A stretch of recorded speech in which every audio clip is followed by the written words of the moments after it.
देख रहे हैं डार्क टीवी। तो चलिए बढ़ते हैं आज की इस कहानी की ओर। मनोहर का घर पुराने कब्रिस्तान के पीछे था और उसके घर के छत से वो कब्रिस्तान अच्छे से दिखता था।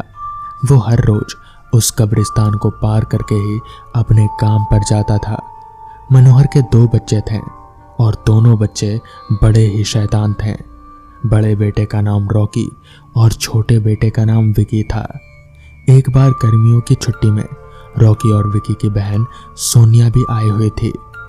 तीनों मिलकर रात के लगभग 12 बजे एक रूम में ट्रुथ और डेयर खेल रहे थे। रॉकी सोनिया से पूछता है कि तुम ट्रुथ लोगी या डेयर। सोनिया डेयर लेती है और पूछती है, तुम लोग कोई खतरनाक काम करने के लिए तो नहीं कहोगे ना। इस पर रॉकी बोला, ये हुई ना बात, तो जाओ अब छत पर से घूम कर आओ और हाँ, छत पर रखे गमले में से फूल तोड़ कर लाना, तभी हमें पता चलेगा कि तुम छत पर गई हो। इस पर सोनिया बोलती है, छत पर से तो कब्रिस्तान दिखता है, मैं नहीं जाऊंगी।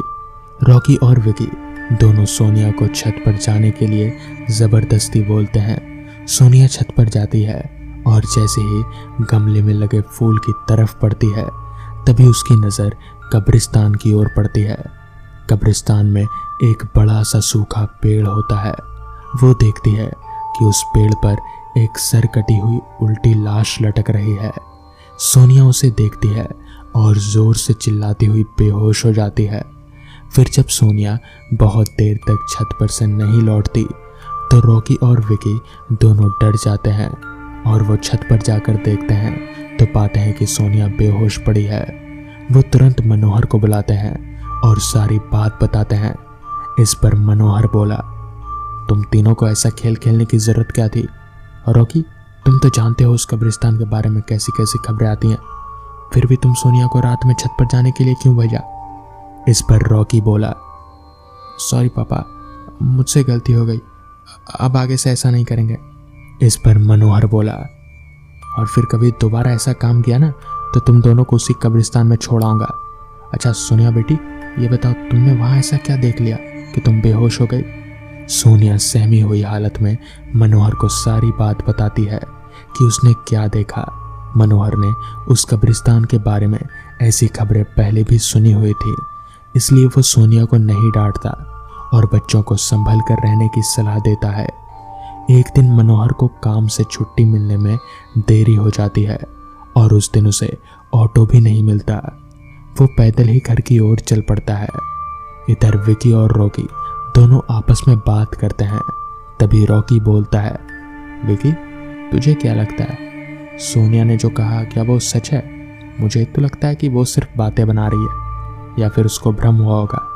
इस पर विकी बोला, अरे नहीं भाई, तुमने उसकी हालत नहीं देखी, एक दिन भी और यहाँ रुकने को तैयार नहीं हुई। मुझे लगता है कि उसने सच में कुछ देखा होगा। इस पर रॉकी बोला, चलो हम कब्रिस्तान में जाकर खुद ही देख लेते हैं। इस पर विकी बोला, अरे पागल हो गए हो क्या, मुझे अपनी जान बहुत प्यारी है, मैं कहीं नहीं जाऊंगा और तुम भी मत जाओ। विकी के मना करने के बावजूद भी रॉकी नहीं मानता है और वह अकेले ही कब्रिस्तान की ओर चल देता है। कब्रिस्तान का दरवाज़ा खोलता है और अंदर चला जाता है। वो उस पेड़ की ओर भी देखता है जिस पर सोनिया ने सर कटी हुई उल्टी लाश देखी थी। रॉकी खड़े होकर उस पेड़ की ओर देखता है। तभी एक अदृश्य हाथ उसके पैरों को पकड़ लेता है। रॉकी डर जाता है और जोर से चिल्लाने लगता है। दूसरे कोने पर एक कब्र होती है जो कि खुली हुई होती है। उसके ऊपर खून लगा हुआ था और वह अदृश्य हाथ रॉकी को खींच कर लाता है और उस कब्र में ढकेलने की कोशिश करने लगता है। रॉकी चिल्लाता है। मनोहर काम से पैदल घर वापस आ रहा होता है। जैसे ही वो उस कब्रिस्तान के पास से गुजरता है उसे रॉकी की आवाज़ सुनाई देती है। ये क्या, ये तो रॉकी की आवाज़ लगती है, ये तो कब्रिस्तान से आ रही है, मुझे जाकर देखना चाहिए। मनोहर कब्रिस्तान में चारों ओर देखता है लेकिन रॉकी कहीं नहीं दिखाई देता। वो घर लौट कर आ जाता है और विकी से पूछता है कि रॉकी कहाँ है। इस पर विकी बोलता है, पापा मेरे बार बार मना करने के बावजूद भी रॉकी कब्रिस्तान में चला गया। वो जानना चाहता था कि सोनिया सच बोल रही थी या झूठ। इस पर मनोहर बोला, हमारे पास बिल्कुल भी समय नहीं है। जाओ घर के मंदिर में शंख में जो जल रहा है वो जल्दी से लेकर आओ, हमें रॉकी को खोजने कब्रिस्तान जाना पड़ेगा। विकी वो जल लेकर आता है। मनोहर विकी को कब्रिस्तान में ढूंढने लगता है। मनोहर जल छिड़कता है और फिर उसे किसी के घसीटने के निशान दिखाई देते हैं। वो समझ जाता है और फिर उस निशान का पीछा करते हुए उस कब्र तक पहुंच जाता है।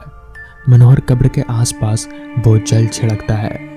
कब्र से अजीब अजीब तरह की आवाज़ें आती है। विकी बहुत डर जाता है।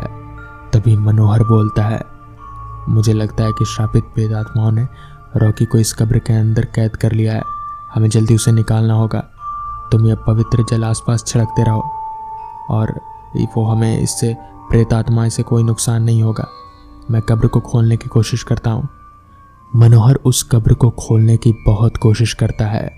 अंत में वो कब्र खुल जाती है। उसके अंदर रॉकी लथपथ बेहोश पड़ा होता है। मनोहर रॉकी को लेकर हॉस्पिटल जाता है। उसकी हालत बहुत गंभीर होती है। उस दिन के बाद मनोहर उस घर को छोड़कर शहर के एक दूसरे घर में अपने पूरे परिवार के साथ रहने चला जाता है।